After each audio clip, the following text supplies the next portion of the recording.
Group 4 ఫలితాలు వచ్చాయి. తెలంగాణలో నిరుద్యోగుల్లో ఉన్న ఉత్కంఠత ఏదైతే ఉందో అది కొంత సడలుతూ ఉంది. అంటే కొత్త ప్రభుత్వము ఈ గత ప్రభుత్వం తీసుకొచ్చిన ఏవైతే నోటిఫికేషన్లు ఉన్నాయో వాటి ఫలితాలను ఇస్తుందా లేక మళ్ళీ నోటిఫికేషన్ ఇస్తుందా అని ఒక డౌట్ ఉండే. కానీ కాంగ్రెస్ ప్రభుత్వము వెంటనే ఫలితాలను ఇవ్వడం చూస్తూ ఉంటే కాస్త ఈ అనుమానం ఏదైతే ఉందో అది పటాపంచలైపోతుంది. సో ఇప్పుడు గ్రూప్ 4 ఫలితాలు వచ్చాయండి. ఇంకా ముందున్నవి మనకు గ్రూప్ 2 అండ్ గ్రూప్ 1 ఎగ్జామ్స్ నిర్వహించి ఫలితాలు ఇవ్వడం మాత్రమే. అయితే ఈ గ్రూప్ 4 ఫలితాల్లో పరాజితులే అదృష్టవంతులు, ఇదేంటి టైటిల్? డౌట్ రావచ్చు మీకు. పరాజితులు ఏ విధంగా అదృష్టవంతులు? ఎక్కడన్నా జాబ్ వస్తే అదృష్టమా, జాబ్ రాకపోతే అదృష్టమా? గుర్తుంచుకోండి, success is not success, failure is not failure. Sometimes success is failure, sometimes failure is success. ఎందుకంటే కొంచెం జాగ్రత్తగా మీరు గమనిస్తే ఇప్పుడు గ్రూప్ 4 ఫలితాల్లో సక్సెస్ వచ్చిందండి. బై ఛాన్స్ జాబ్ వచ్చిన వాళ్ళకి ఒక 1 మంత్ 2 మంత్స్లోనే లేకపోతే ఈ ఎలక్షన్స్ అయిపోయే లోపు వెంటనే ఉద్యోగాలు ఇచ్చారనుకోండి, అంటే పోస్టింగ్లు ఇచ్చేసారనుకోండి. ఈ గ్రూప్ 4 ఎగ్జామ్లో ఎంతోమంది గ్రూప్ 2 అభ్యర్థులు ఉంటారు, గ్రూప్ 1 అభ్యర్థులు ఉంటారు. వాళ్ళందరూ కూడా పోటీలో మనకు రేపు గ్రూప్ 2 గ్రూప్ 1లో కూడా పోటీ తగ్గిపోద్ది. ఎవరికైతే గ్రూప్ 4 ఫలితాల్లో రాలేదు, క్లారిటీ వచ్చేసింది, 100% రాలేదు అంటే యూ కెన్ సెలబ్రేట్. నాకు రాలేదు అనుకున్నారనుకోండి, ఇంకా ధైర్యంగా ఊపిరి పీల్చుకోండి. ఎందుకంటే clarity is more important than confusion. So ఇప్పుడు ఏం చేస్తారు మీరు? ఈ ఉద్యోగం మనది కాదు. ఎందుకంటే మీరు ఇక్కడ అరే నాకు గ్రూప్ 4 రాలేదు, నాకు గ్రూప్ 1 ఏడొస్తుంది, గ్రూప్ 2 ఏడొస్తుంది అని నెగిటివ్గా ఆలోచించవచ్చు.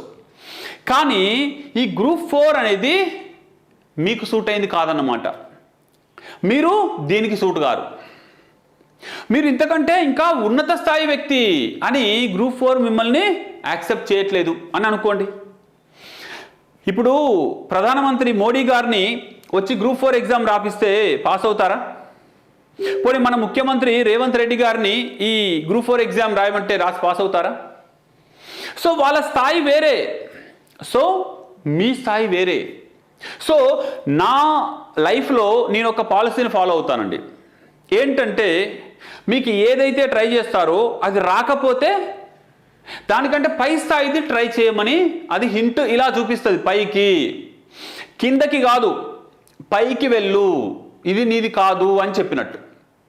ఇప్పుడు బ్యాంకు క్లర్క్ జాబ్కి ట్రై చేశామండి, రాలేదు. నాకు క్లర్క్ జాబే రాలేదు, ఇక నేను దేనికి పనికి వస్తా అని బాధపడొద్దు. పీఓకి ట్రై చేయాలి, అంతకంటే పై స్థాయి నీ స్థాయి అని చెప్తున్నది. అప్పుడు బ్యాంకు పీఓ ట్రై చేస్తాం. పీఓ జాబ్ రాలేదనుకోండి, అయ్యో నాకు పీఓ జాబ్ కూడా రాలేదు, ఇంకా నేను దేనికి పనికిరాను అని అనుకోకూడదు. పీఓ రాకపోతే బ్యాంకు మేనేజర్ జాబ్ ఆ స్థాయిలో ఏముంటే వాటికి ట్రై చేయండి. మీకు ఆ బ్యాంకు మేనేజర్ స్థాయి కూడా రాలేదండి, అప్పుడు ఏం చేయాలి తెలుసా? మనమే ఒక బ్యాంకు పెట్టాలి, వాళ్ళందరికీ ఉద్యోగాలు ఇవ్వాలి. ఇది నేను ఫాలో అయ్యే పాలసీ. మీకు గ్రూప్ 4 రాలేదు అంటే గ్రూప్ 2 గ్రూప్ 1 మీకు వచ్చే అవకాశం ఉంది. ఇంకా ఇక్కడే మీకు క్లారిటీ వచ్చిందంటే ఇంకా అదృష్టవంతులు. ఎందుకంటే డే 1 నుండే నువ్వు గ్రూప్ 2 కానీ గ్రూప్ 1 కానీ రెండింటిని ఫోకస్ చేస్తూ ప్లాన్ చేసుకోండి.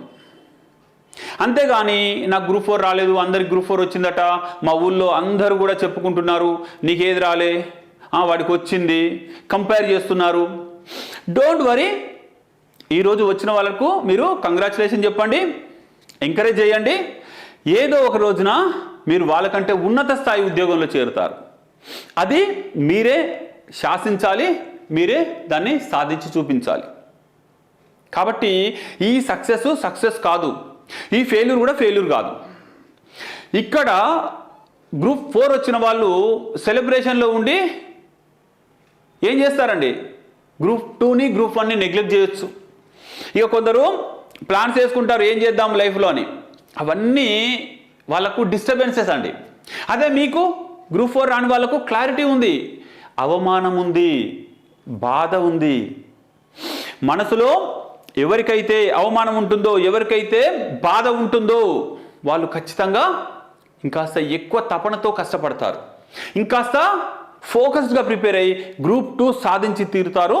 అదే ఈ గ్రూప్ 4లో చేరిన వాళ్ళు గ్రూప్ 2 గ్రూప్ 1కి రావాలంటే ఒక 10 ఏళ్ళు కష్టమైంది.